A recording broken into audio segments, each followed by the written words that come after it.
Hello friends, आप सबका स्वागत है आपके अपने यूट्यूब चैनल एग्जाम लवर पर। और हम पढ़ रहे हैं मुगल वंश। कल की क्लास में हमने अकबर के बारे में डिस्कस किया था, वो पार्ट 1 था। इसमें हमने अकबर के प्रारंभिक जीवन और अकबर द्वारा किए गए सैन्य अभियान के बारे में चर्चा की थी और देखा था कि किस तरह से पूरे भारत महाद्वीप पर अकबर ने अपने साम्राज्य का विस्तार किया। उसके बाद हमने अकबर की कुछ धार्मिक नीतियों के बारे में देखा था कि उसने अपना एक धर्म चलवाया था, दीन इलाही। और हिंदुओं के लिए उसने क्या क्या काम किए धार्मिक रूप से, वो भी हमने देखे। आज की इस वीडियो में हम अकबर द्वारा जो काम करवाए गए थे समाज सुधार के लिए या कोई अन्य कार्य, उनको हम सारांश में देखेंगे। और इसके अलावा हम अकबर के नवरत्न के बारे में डिटेल से डिस्कस करेंगे। अकबर के नवरत्न उनके दरबार में रहने वाले उनके 9 प्रिय दरबारी थे, जिन्हें सम्मिलित रूप से अकबर के नवरत्न के नाम से जाना जाता था। तो आज के इस वीडियो में, जो कि पार्ट 2 है, तो अगर कोई अभ्यर्थी पार्ट 2 देख रहा है डायरेक्ट, तो उनसे निवेदन है कि वो पहले पार्ट 1 देख ले, फिर पार्ट 2 पर आएँ, ताकि वो इसको अच्छे से समझ पाएँ। तो चलिए फ्रेंड्स, स्टार्ट करते हैं पार्ट 2 अकबर के बारे में। अकबर का पूरा नाम जलालुद्दीन मोहम्मद अकबर था। ये पिछले वीडियो में हम देख चुके हैं। इस वीडियो में हम देखेंगे कि अकबर ने अपने राज्य में क्या क्या सुधार किए थे। वो सुधार आप देखिए यहाँ। अकबर ने 1562 ईस्वी में दास प्रथा पर रोक लगा दी थी। 1562 ईस्वी में दास प्रथा पर रोक, दास प्रथा पर भी रोक लगाई थी। इसके अलावा जहाँ अकबर युद्ध करता था, जिन सैनिकों को, विद्रोही सैनिकों को युद्धबंदी बना लिया जाता था, तो उस समय में जो है उनके परिवारों को भी दास की तरह ही इस्तेमाल किया जाता था। तो अकबर ने उस पर भी पूरी तरह से प्रतिबंध लगा दिया था कि युद्ध के बाद अगर किसी सैनिक को युद्धबंदी बना लिया जाता है तो उसके परिवार से किसी भी प्रकार का शत्रुतापूर्ण व्यवहार नहीं किया जाएगा और दास की तरह उनसे काम नहीं लिया जाएगा। तो ये आप सन थोड़ा याद रखें कि अकबर ने दास प्रथा पर कब रोक लगाई थी, 1562 ईस्वी में। इसके बाद अकबर ने 1563 ईस्वी में तीर्थ यात्रा पर कर लिया जाता था, उसको लेना बंद करवा दिया था। पहले कोई भी तीर्थ यात्रा पर जाता था तो उसको राजा को कर देना होता था, तीर्थ यात्रा कर के नाम से जानते हैं उसको। तो अकबर ने इस तीर्थ यात्रा कर को पूर्ण रूप से प्रतिबंध कर दिया था 1563 ईस्वी में। इसके बाद 1564 ईस्वी में अकबर ने जजिया कर को पूरी तरह से बंद कर दिया था। जजिया कर जो है वो जो गैर मुसलमान होते थे, मुसलमान के अलावा जो अन्य धर्म के लोग होते थे, तो उनसे लिया जाता था। तो अकबर ने इस जजिया कर को पूरी तरह से प्रतिबंध करवा दिया था। अकबर के दरबार में जो आप देखेंगे कि सभी धर्मों के लोग रहते थे। तो कुछ हिंदू धर्म के भी लोग थे, जैसे कि बीरबल, मान सिंह इत्यादि। इनसे प्रभावित होकर अकबर ने जजिया कर को पूरी तरह से प्रतिबंध करवा दिया था 1564 ईस्वी में। इसके बाद अकबर ने 1571 ईस्वी में फतेहपुर सीकरी, जो कि आगरा के नज़दीक है, फतेहपुर सीकरी उत्तर प्रदेश में, इसको अपनी राजधानी बनाया था। पूरा का पूरा नगर ही नया बसा बसा दिया था अकबर ने। और आप जानते हैं कि बाबर ने अपनी राजधानी आगरा को बनाया था, तो अकबर ने अपनी राजधानी को आगरा से ट्रांसफ़र करके कुछ समय के लिए फतेहपुर सीकरी कर दिया था। बहुत ही अच्छा नगर बसाया था फतेहपुर सीकरी, लेकिन वहाँ पर पानी वगैरह की उचित व्यवस्था नहीं थी, तो बाद में ये जो नगर है ये पूरी तरह से आबाद नहीं हो पाया।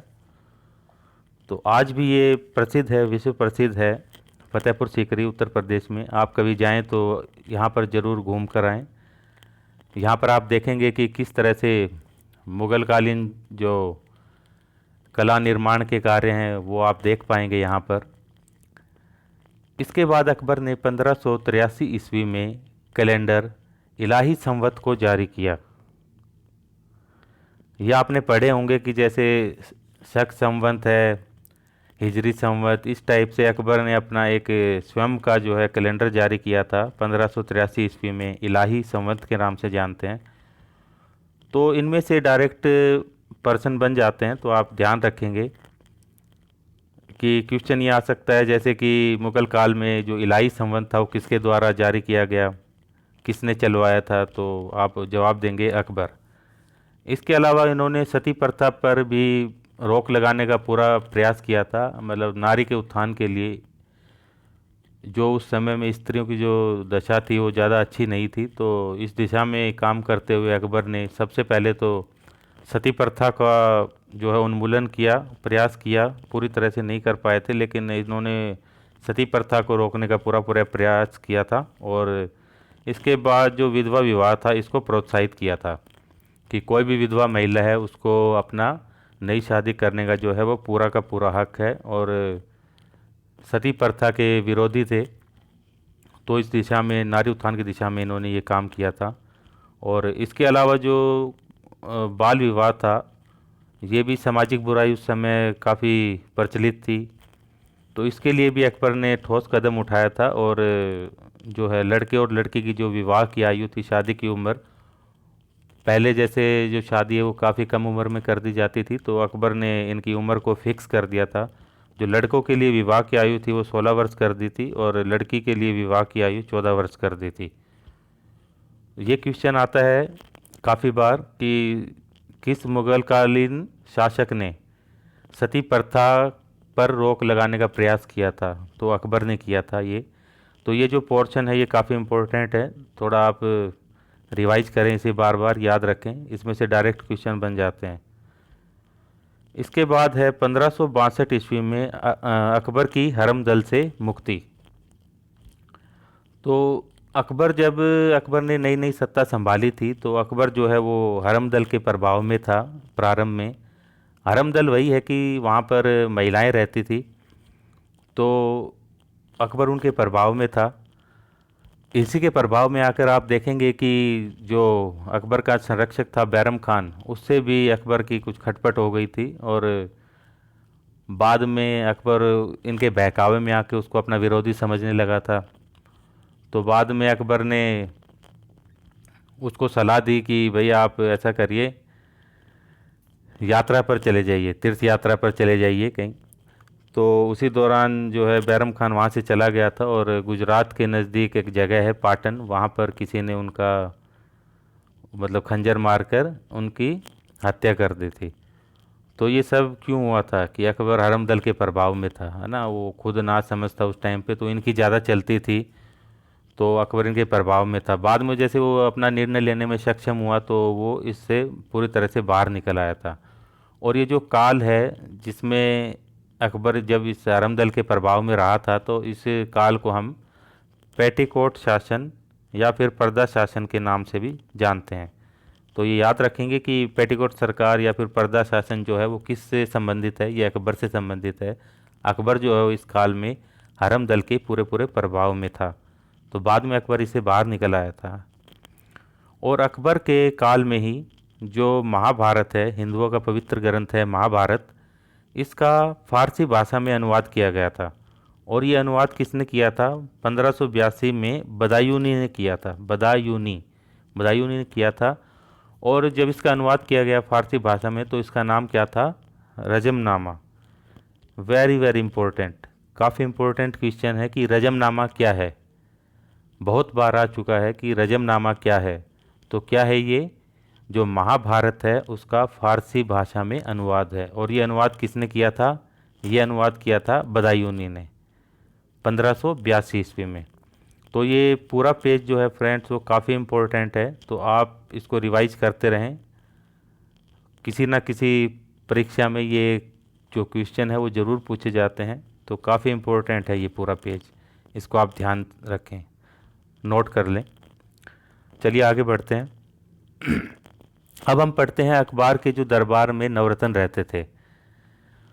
अकबर का जो दरबार था वहाँ पर पूरे मतलब विद्वान भरे हुए थे, तो अकबर ने इनमें से जो सिलेक्टेड 9 विद्वान थे उनको अलग से मतलब सुशोभित रखते थे दरबार में, और इन्हीं को ही सम्मिलित रूप से हम क्या कह देते हैं, अकबर के नवरत्न।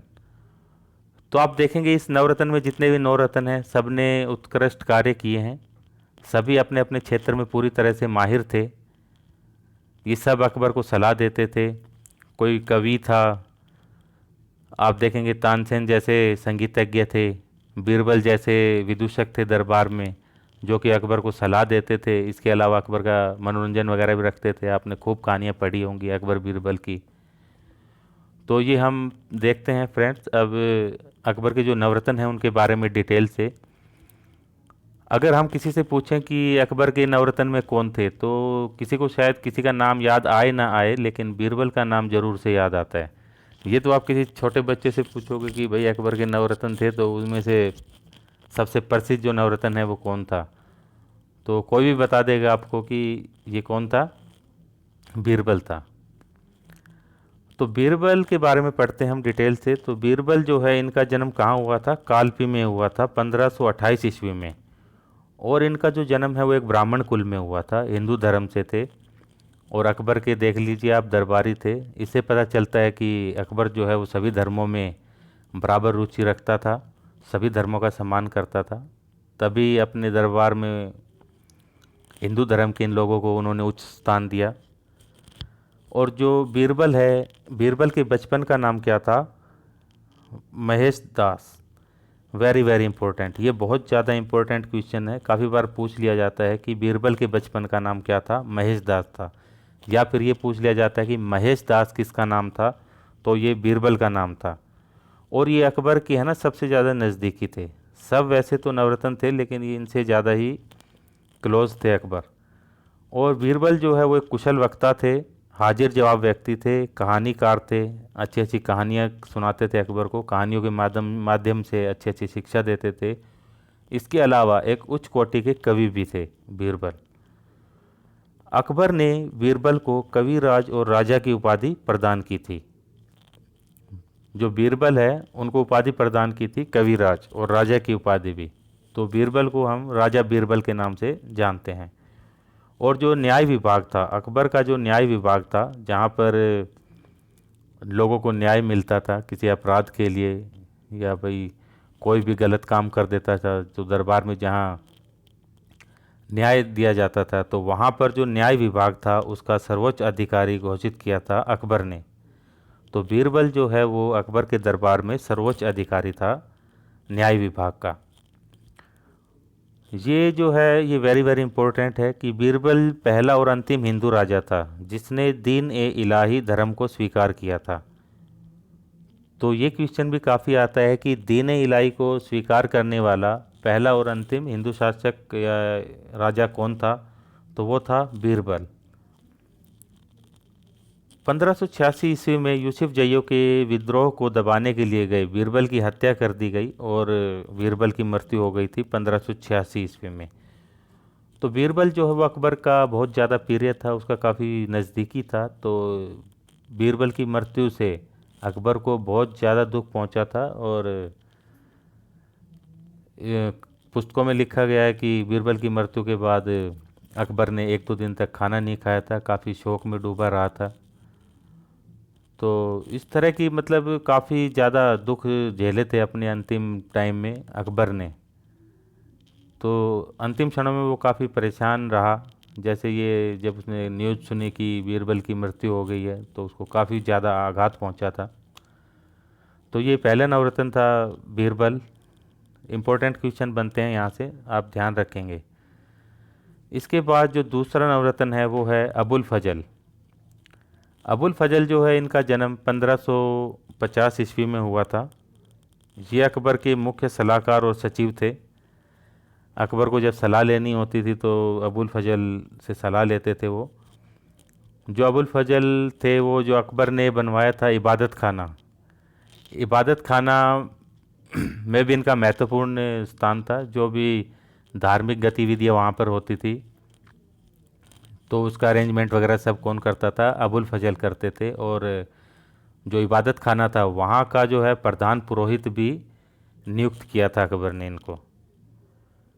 अबुल फजल का योगदान जो है वो मुग़ल कालीन शिक्षा व साहित्य में बहुत ज़्यादा योगदान दिया है इन्होंने। इन्होंने बहुत ही महत्वपूर्ण पुस्तकों की रचना की है, जिसके अंदर से अकबरनामा और आईन अकबरी बहुत ज़्यादा प्रसिद्ध है। ये भी डायरेक्ट क्वेश्चन बनता है कि अकबरनामा की रचना किसने की थी, तो आप ध्यान रखेंगे अबुल फजल ने की थी। अकबरनामा या फिर आ जाए आईन अकबरी की रचना किसने की थी, तो अबुल फजल ने की थी। काफ़ी इम्पोर्टेंट क्वेश्चन है।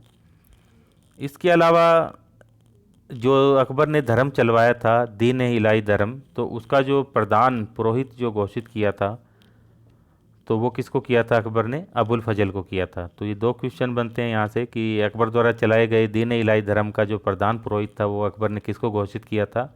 अबुल फजल को। और जो पुस्तक है आईन अकबरी या फिर पुस्तक आ जाए अकबरनामा, इसकी रचयिता कौन थे? अबुल फजल। बाद में 1602 ईस्वी में अबुल फजल की हत्या कर दी गई थी। तो ये मैंने आपको बताया था पिछले वीडियो में कि जो सलीम है, जो आगे चलकर जहांगीर नाम से बादशाह बना मुग़ल वंश का, तो ये मतलब अकबर के कहने सुनने से बाहर था। तो ये इलाहाबाद चला गया था और स्वतंत्र रूप से वहाँ शासक बनना चाहता था, तो शासक की तरह वहाँ पर व्यवहार करने लगा। तो अकबर ने जो है अबुल फजल को समझाने बुझाने के लिए भेजा था जहांगीर को, लेकिन जहांगीर के ही इशारे पर एक बुंदेला सरदार था, वहाँ पर रास्ते में ही जो है अबुल फजल की हत्या कर दी गई। तो ये देखिए जो है इसकी न्यूज़ ने भी अकबर को काफ़ी आघात पहुँचाया। उनके जो पीरे जो दरबारी हैं वो एक एक कर कर जा रहे हैं, काफ़ी दुख पहुँच रहा है उन्हें। इसके बाद नंबर 3 पे है टोडरमल। टोडरमल जो है वो सबसे पहले कहाँ थे? शेरशाह सूरी के दरबार में वो नौकरी करते थे। बाद में वो अकबर के दरबार में आए थे। तो आप यहाँ देख सकते हैं अकबर की उदारता का परिचय कि दुश्मन के टोली से मतलब कोई एक आ रहा है टोडरमल और उसको अपनी जो है दरबार में उच्च स्थान दे रहे हैं, तो इससे उनकी उदारता का पता चलता है। वो ऐसे दुश्मनी नहीं रखते थे किसी से भी। तो जो टोडरमल है, इसका जन्म जो है वो यूपी में हुआ था, उत्तर प्रदेश में, और एक क्षत्रिय कुल में पैदा हुए थे, हिंदू धर्म से थे। आप देख रहे हैं कि यहाँ पर जो है हिंदू धर्म से कितने दरबारी उनके दरबार की शोभा बढ़ा रहे हैं। सभी धर्मों का सम्मान करते थे अकबर। 1572 में जब गुजरात विजय के बाद उन्होंने वहाँ गुजरात के अंदर टोडरमल को दीवान बनाया था, और टोडरमल ने वहाँ पर भू राजस्व के लिए काफ़ी कार्य किए थे। उसी से प्रभावित होकर अकबर ने दहशाला प्रणाली की भी शुरुआत की थी। और टोडरमल का जो संबंध है वो किससे है? भूमि सुधार के कार्यों से है। वेरी वेरी इंपॉर्टेंट, ये क्वेश्चन बहुत बार आता है कि ऑप्शन दिए रहते हैं, वहाँ पर पूछा जाता है कि निम्न में से किसका जो संबंध है वो मुग़ल कालीन भूमि सुधार से है, भूमि सुधार के कार्यों से है, भू सुधार के कार्यों से है, तो वो किससे था? टोडरमल का। 1589 ईस्वी में टोडरमल की मृत्यु हो गई थी। इसके बाद बढ़ते हैं, जो चौथा नवरत्न देखते हैं कि कौन था। चौथा नवरत्न जो है वो है तानसेन। मियाँ तानसेन के नाम से भी जानते हैं, मिर्जा तानसेन के नाम से भी जानते हैं। जो तानसेन है उनका जन्म हुआ था ग्वालियर में। ग्वालियर में जन्म होता है। और जो तानसेन के बचपन का नाम है वो रामतनु पांडे था। ये इंपॉर्टेंट क्वेश्चन है, काफ़ी बार पूछा जाता है कि जो तानसेन है उनके बचपन का नाम क्या था, तो नाम क्या था? रामतनु। और इसी काल के अंदर जो तानसेन है उन्होंने एक गायन की शैली है, मतलब जैसे गाना गाने की शैली होती है, तो गायन शैली है एक ध्रुपद गायन शैली, इसका विकास किया था। ये ध्यान रखेंगे आपकी ध्रुपद गायन शैली का विकास किसने किया था? ये तानसेन ने किया था। और अकबर ने जो है तानसेन को कंठाभरण वाणी विलास की उपाधि दी थी। क्वेश्चन आ सकता है कि कंठाभरण वाणी विलास किसकी उपाधि है? ऑप्शन होंगे तो आप तानसेन को टिक करेंगे। ये अकबर के द्वारा दी गई उपाधियाँ थी। इसके अलावा उन्होंने कई कृतियों की भी रचना की थी, जिसके अंदर से मियाँ की टोडी, मियाँ की मल्हार, मियाँ का सारंग, दरबारी कान्हड़ा, ये आप याद रखेंगे, ये तानसेन की प्रमुख कृतियाँ हैं। इस्लाम धर्म इन्होंने स्वीकार कर लिया था तानसेन ने, यानी अकबर से प्रभावित होकर, लेकिन कई इतिहासकारों का इस पर मतभेद है कि किया था या नहीं था। तो ये आप ध्यान रखेंगे कि इस्लाम धर्म स्वीकार कर लिया था। ऑप्शन आ जाए कि अकबर के काल में किसने इस्लाम धर्म स्वीकार किया था, तो बीरबल हो तो उसको टिक करें, तानसेन हो तो उनको भी टिक करें। इसके बाद जो पांचवे जो नवरत्न है अकबर के, वो है मानसिंह। मानसिंह ये जो है ये राजपूत राजा हैं, और आप जानते हैं कि अकबर ने जो साम्राज्य विस्तार किया था इसके अंदर महत्वपूर्ण भूमिका निभाई थी मानसिंह ने। मानसिंह के नेतृत्व में ही हल्दी घाटी का युद्ध लड़ा गया था महाराणा प्रताप के साथ, और इन्हीं की अगुवाई पर काबुल, बिहार, बंगाल आदि प्रदेशों पर भी मानसिंह ने सफलतापूर्वक अपना साम्राज्य का विस्तार किया था अकबर के। तो मानसिंह के बारे में आप ध्यान रखेंगे। ये पांचवे जो है नवरत्न थे। इसके बाद और बढ़ते हैं नेक्स्ट। नंबर 6, अब्दुल रहीम खान खाना। जो अब्दुल रहीम खान खाना है ये किसके पुत्र हैं? ये है बैरम खान के। ये आप ध्यान रखेंगे, बैरम खान का पुत्र है अब्दुल रहीम खान खाना। जब अकबर ने गुजरात विजय की थी तो अब्दुल रहीम खान खाना ने अपनी जो है बहादुरी का परिचय वहाँ पर बखूबी दिया था। तो इससे ही प्रभावित होकर अकबर ने जो है अब्दुल रहीम को खान खाना की उपाधि दे दी थी। वैसे इनको रहीम नाम से ही जाना जाता है, लेकिन जो इनको खान खाना की उपाधि थी वो अकबर ने दी थी। गुजरात के जब गुजरात विजय की थी, गुजरात का युद्ध हुआ था, तो वहाँ पर शौर्य प्रदर्शन किया था अच्छा इन्होंने, तो उसकी वजह से खान खाना की उपाधि मिली। और इनके बारे में ये काफ़ी इम्पोर्टेंट है, बहुत ज़्यादा इम्पोर्टेंट है ये लाइन। यहाँ से बहुत बार क्वेश्चन पूछा जाता है कि जो बाबरनामा है, बाबरनामा क्या है? बाबर ने अपनी आत्मकथा लिखी थी तुर्की भाषा में, उसको तुजु के बाबरी भी कहते हैं या फिर बाबरनामा भी कहते हैं। तो ये रचना थी बाबर की। तो इसका जो है फ़ारसी भाषा में अनुवाद किया था अब्दुल रहीम खान खाना ने। तो ये क्वेश्चन बहुत बार आता है कि जो बाबरनामा का फ़ारसी में अनुवाद किसने किया था? तो ये किया था अब्दुल रहीम खान खाना ने। और ये भी आता है कि जो बाबरनामा का फ़ारसी अनुवाद किसके शासनकाल में किया गया? तो ये अकबर के शासनकाल में किया गया। इसके बाद जो जहांगीर था वो अब्दुल रहीम के व्यक्तित्व से काफ़ी प्रभावित था, और जो अकबर ने है ना इनको अब्दुल रहीम खान खाना को जहांगीर का शिक्षक भी नियुक्त किया था। जो जहांगीर है वो इनको अपने गुरु के समान मतलब मानता था। इसके बाद जो सातवां नवरत्न है वो है मुल्ला दो प्याजा। इनके बारे में कुछ खास नहीं है, ये बस इनके दरबारी थे। हाँ, ये सलाह वगैरह देने का काम करते होंगे उस वक्त में। और इनको जो है खाने के अंदर प्याज बहुत ज़्यादा पसंद थी, तो इसीलिए अकबर ने इनका नाम क्या रख दिया था? मुल्ला दो प्याजा इनको उपाधि दी थी। तो मुल्ला दो प्याजा ये उपाधि है क्योंकि ये खाने के अंदर प्याज बहुत ज़्यादा पसंद करते थे, तो अकबर ने ये उपाधि दी थी। इसके बाद है हकीम हुमाम। ये जो है जो मुग़ल कालीन रसोई है उस वक्त की, जो बादशाह के लिए यानी कि बादशाह अकबर के लिए जो खाना बनता था तो उनकी देख रेख में बनता था, हकीम हुकाम की देख रेख में। तो जो हकीम हुकाम के बारे में यही विशेष है कि बस ये जो रसोई घर था अकबर का, मतलब जहाँ खाना तैयार होता था, तो रसोई घर का प्रधान था हकीम हुकाम। इसके बाद नंबर 9 पे है फैजी। फैजी जो है वो अबुल फजल का बड़ा भाई था। अबुल फजल आप समझ गए, जो दीन इलाही के लिए अकबर ने जिनको नियुक्त किया था प्रधान पुरोहित, तो वही है अबुल फजल। तो उसका जो भाई है उसका नाम फैजी है। तो ये भी दरबार में नवरत्न में शामिल है, और ये राजकवि के पद पर आसीन था। ये कवि था उस वक्त में, और इनको राजकवि की संज्ञा मिली हुई थी, और अकबर के दरबार में राजकवि था, और दीन इलाही का समर्थक था। दीन इलाही को इसका समर्थन प्राप्त था। तो फ्रेंड्स, ये हो गए हैं अकबर के नवरत्न। बहुत ज़्यादा इम्पोर्टेंट क्वेश्चन बनते हैं यहाँ से। आप बार बार रिवाइज करें इसको, तो आप याद रख पाएंगे निश्चित रूप से, और यहाँ से कोई ना कोई क्वेश्चन ज़रूर आएगा, तो आप निश्चित रूप से उसको हल कर पाएंगे। तो चलिए फ्रेंड्स, आगे बढ़ते हैं। आगे ये लास्ट स्लाइड है कि अकबर की मृत्यु। अकबर की जो मृत्यु है वो 1605 ईस्वी में हुई थी। तो यहाँ आप देखिए, जो अकबर का जो अंतिम जीवन है, यानी कि लास्ट में जब वो बुजुर्ग हो गए थे, तो उनका जीवन जो है वो बड़े ही कलेश और दुख में बीता था।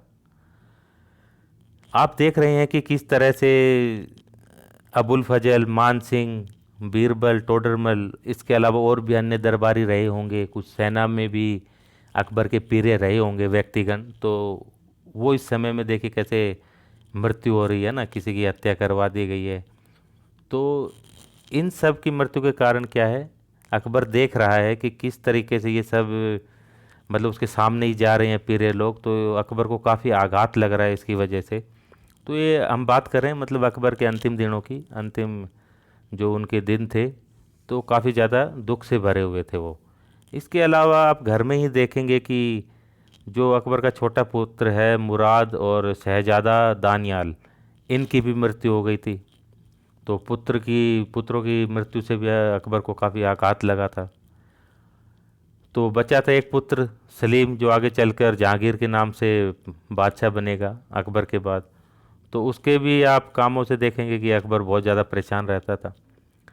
वो अलग से चला जाता था, स्वतंत्र शासक की तरह व्यवहार कर रहा है, अकबर भेज रहा है मेवाड़ विजय के लिए, लेकिन फिर से वो इलाहाबाद चला गया। और आप देखेंगे किस तरह से अबुल फजल की भी हत्या करवा दी थी उसने।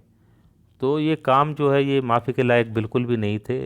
तो अकबर को इनसे काफ़ी दुख पहुंचता था, लेकिन क्या करता, पिता होने के नाते सलीम के जो ये सारे गुनाह थे इसको अकबर ने माफ़ कर दिया, लेकिन उससे ज़्यादा बस कुछ भी नहीं कहा। तो इसकी वजह से भी अकबर काफ़ी दुखी रहता था। इन्हीं दुखों से भरे हुए, बस घिरे हुए, और 1605 ईस्वी में जो है अकबर की मृत्यु हो गई।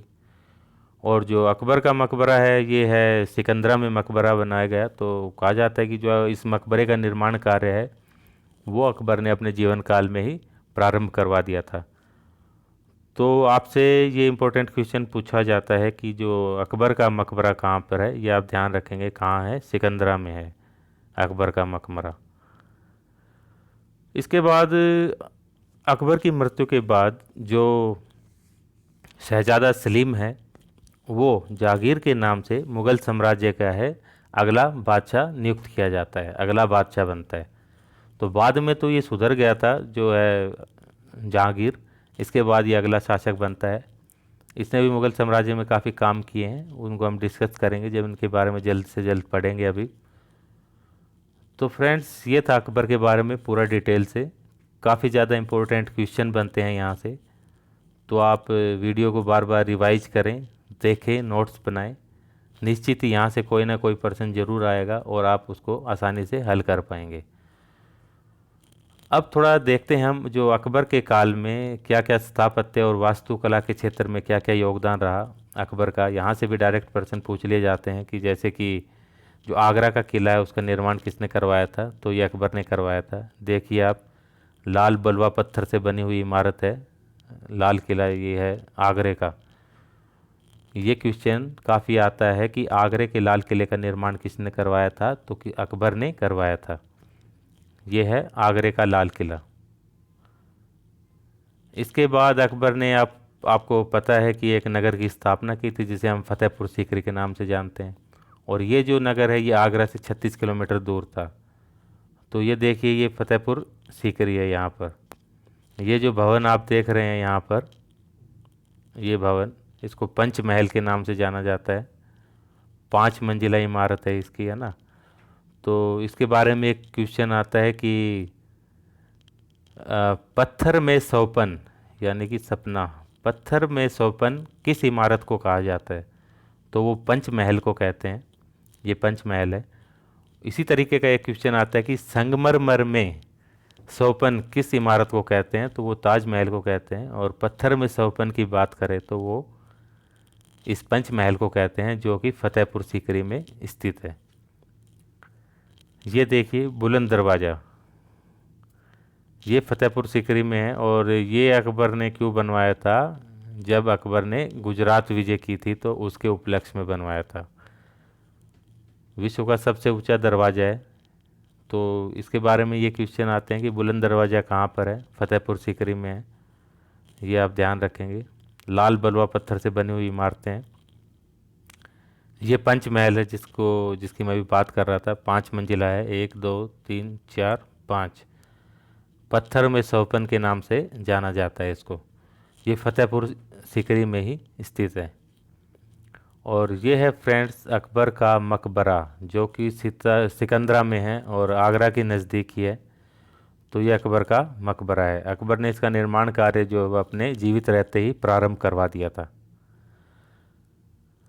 तो thank you friends for watching. Video को ज़्यादा से ज़्यादा लाइक करें, शेयर करें, सब्सक्राइब करें, और मिलते हैं हम इसके नेक्स्ट वीडियो में, जिसमें हम सलीम, शहजादा सलीम यानी कि जागीर के बारे में पढ़ेंगे। तो फ्रेंड्स रिक्वेस्ट है, चैनल को ज़्यादा से ज़्यादा सब्सक्राइब करें, वीडियोज़ को लाइक करें और शेयर करें, ताकि अधिक से अधिक लोगों के पास पहुंच सके और अधिक से अधिक परीक्षार्थी अच्छे से अपनी तैयारी कर सकें और अपना मुकाम हासिल कर सकें। तो thank you so much friends. Okay.